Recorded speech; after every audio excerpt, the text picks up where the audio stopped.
بسم الله الرحمن الرحيم. عن أبي هريرة قال قال رسول الله صلى الله عليه وسلم تحت كل شعر جنابة فاغسلوا الشعر وانقوا البشرة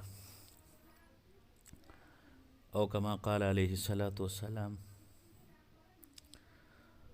آج میں آپ کے سامنے غسل جنابت کا طریقہ اور اس کے آداب جو ہے وہ بیان کروں گا.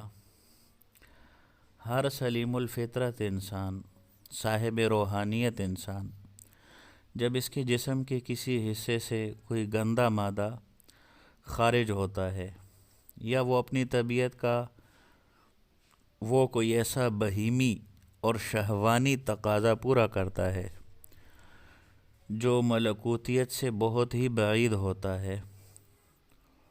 تو وہ اپنے باطن میں ایک خاص قسم کی ظلمت، کدورت، گندگی، آلودگی محسوس کرتا ہے، اور اس حالت میں عبادت جیسے مقدس کاموں کے قابل بھی وہ اپنے آپ کو نہیں سمجھتا. اس حالت کا نام جو ہے شریعت میں حدث رکھا گیا ہے. اس کی دو قسمیں ہیں، ایک کو حدث اصغر کہا جاتا ہے، ایک کو حدث اکبر کہا جاتا ہے. حدث اصغر یعنی بندہ بے وضو ہو جائے، اس کو حدث اصغر کہا جاتا ہے،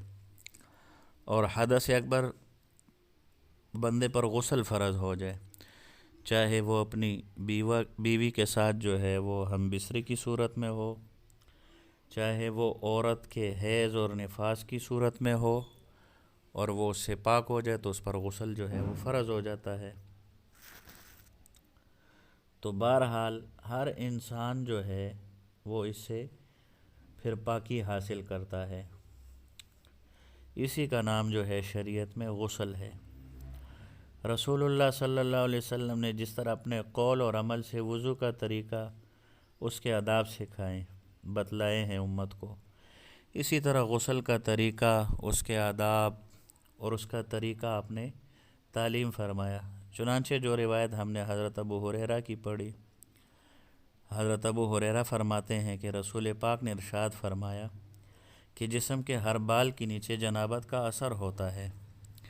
اس لیے غسل جنابت میں بالوں کو اچھی طرح دھونا چاہیے تاکہ جسم انسانی کا وہ حصہ بھی جو بالوں سے چھپا رہتا ہے وہ بھی پاک اور صاف ہو جائے، اور جلد اور جسم کا جو حصہ ظاہر ہے جس پر بال نہیں ہے اس کی بھی اچھی طرح صفائی دھلائی کرنی چاہیے. چنانچہ حضرت علی کرم اللہ وجہہ سے روایت ہے کہ رسول پاک نے ارشاد فرمایا، جس شخص نے غسل جنابت میں ایک بال بر بھی جگہ دھونے سے چھوڑ دی تو اس کو دوزخ کا ایسا ایسا عذاب دیا جائے گا. حدیث کے راوی حضرت علی رضی اللہ تعالیٰ عنہ فرماتے ہیں کہ حضور کے اس ارشاد ہی کی وجہ سے میں اپنے سر کے بالوں کا دشمن بن گیا، یعنی میں نے یہ معمول بنا لیا کہ جب بھی ذرا بڑے ہوئے میں نے ان کے صفایا کر دیا، بال کٹوا لیے. اور ابو داود کی روایت کے مطابق یہ جملہ آپ صلی اللہ علیہ وسلم نے 3 دفعہ فرمایا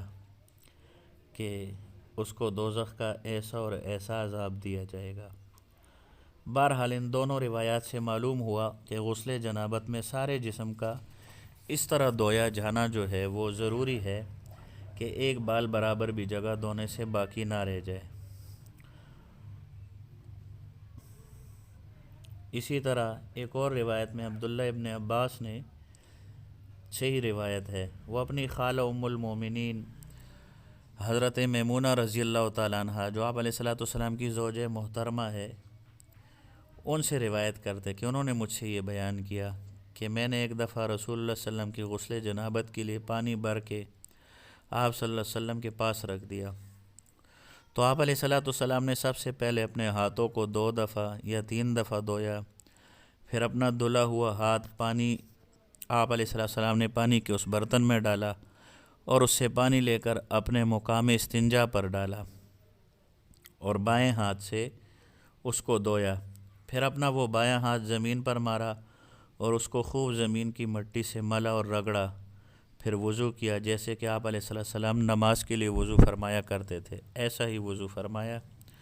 اس کے بعد 3 دفعہ اپنے سر پر پانی لپ بھر بھر کے ڈالا، پھر اپنے سارے جسم کو دھویا، پھر اس جگہ سے ہٹ کر آپ نے اپنے دونوں پاؤں دھوئے۔ پھر میں نے آپ علیہ السلام کو رومال دیا تو آپ علیہ السلام نے اس کو واپس فرما دیا۔ صحیحین ہی کی روایت میں، دوسری روایت میں یہ اضافہ بھی ہے بخاری مسلم کی کہ رومال استعمال کرنے کے بجائے آپ صلی اللہ علیہ وسلم نے جسم پر سے پانی کو سوند دیا اور جاڑ دیا۔ حضرت عائشہ صدیقہ اور حضرت میمونہ کی حدیثوں سے رسول اللہ صلی اللہ علیہ وسلم کے غسل کے طریقے کی پوری تفصیل جو ہے وہ معلوم ہو جاتی ہے، جن میں سے ایک روایت ہم نے حضرت میمونہ کی پڑھ دی ہے، یعنی یہ کہ آپ علیہ السلام سب سے پہلے اپنے دونوں ہاتھ 2-3 دفعہ دھوتے تھے، کیونکہ انہی ہاتھوں کے ذریعے پورے جسم کو غسل دیا جاتا ہے، اس لیے سب سے پہلے اس کو صاف کرتے تھے۔ اس کے بعد آپ علیہ السلام مقام استنجا کو بائیں ہاتھ سے دھوتے تھے اور دائیں ہاتھ سے اس پر پانی ڈالتے تھے۔ اس کے بعد بائیں ہاتھ کو مٹی سے مل مل کے اور رگڑ رگڑ کر خوب مانجتے اور دھوتے تھے، پھر اس کے بعد وضو فرماتے تھے، جس کے ضمن میں 3 دفعہ کلی کر کے اور ناک میں پانی لے کر اس کی اچھی طرح صفائی کر کے اور منہ اور ناک کے اندرونی حصے کو غسل دیتے تھے، اور حسب عادت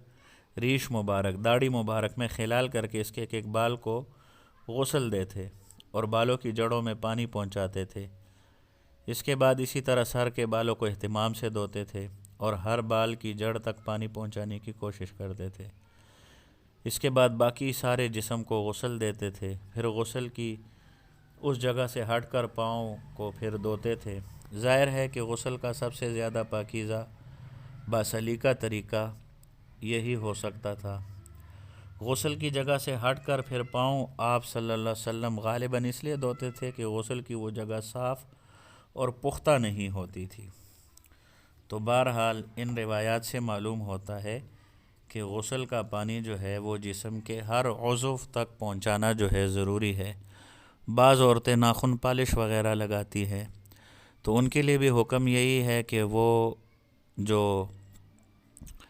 پالش ہے وہ اس سے اتار دے ناخنوں سے اور پھر غسل کرے، ورنہ اگر اس کے نیچے پانی نہ پہنچا تو اس کا غسل جو ہے وہ نہیں ہوگا، اور اسی طرح ناپاکی کی حالت میں اس کی زندگی گزرے گی، جو بہت بڑی نحوست کا ذریعہ ہے۔ اصل میں ہم لوگ جو ہے وہ صفائی صحیح حاصل نہیں کرتے، جس کی وجہ سے مسلمان معاشرہ کو جو ہے وہ مسلمان ماؤں بہنوں کے ساتھ جو ہے وہ بڑی جنات وغیرہ چمٹ جاتے ہیں اور اس طرح کے مسائل ان کے ساتھ ہوتے ہیں۔ تو خبیث جنات اسی وجہ سے چمٹتے ہیں کہ اکثر عورتیں جو ہے وہ ناپاک رہتی ہے، وہ صفائی کا جو صحیح طریقہ ہے وہ اختیار نہیں کرتی، غسل کا جو صحیح طریقہ ہے۔ اسی طرح بعض مرد بھی صحیح طریقہ اختیار نہیں کرتے، غسل میں احتیاط نہیں کرتے، تو وہ بھی ناپاک ہی رہتے ہیں۔ تو غسل میں بہرحال 3 فرض ہے۔ ایک تو یہ ہے کہ کلی کرنا، غرارے کرنا جو ہے وہ سنت ہے، پورے منہ کو جو ہے وہ منہ بھر کر پانی جو ہے وہ منہ میں لینا، یہ فرض ہے۔ دوسرا فرض جو ہے وہ ناک میں پانی جو نرم ہڈی ہے وہاں تک پہنچانا، اور تیسرا فرض جو ہے وہ پورے بدن کو پانی پہنچانا۔ اگر ایک بال برابر جگہ بھی بدن میں خشک رہ گئی تو اس سے جو ہے وہ غسل نہیں ہوگا، اور اسی طرح بندہ جنبی اور ناپاک رہے گا، جس کی وجہ سے نہ تو اس کی کوئی نماز قبول ہوگی، نہ کوئی اور عبادت اس کی قبول ہوگی، اور نہ یہ تلاوت وغیرہ کر سکتا ہے۔ تو اس لیے ہم سب کو چاہیے، ہر مسلمان کو چاہیے کہ وہ جو ہے وہ خوب احتیاط سے جو ہے وہ غسل کرے۔ اللہ جل جلالہ سے دعا ہے کہ اللہ تعالیٰ مجھے اور آپ سب کو ان اصولوں پر عمل کرنے کی توفیق عطا فرمائے۔ وآخر دعوانا الحمدللہ رب العالمین۔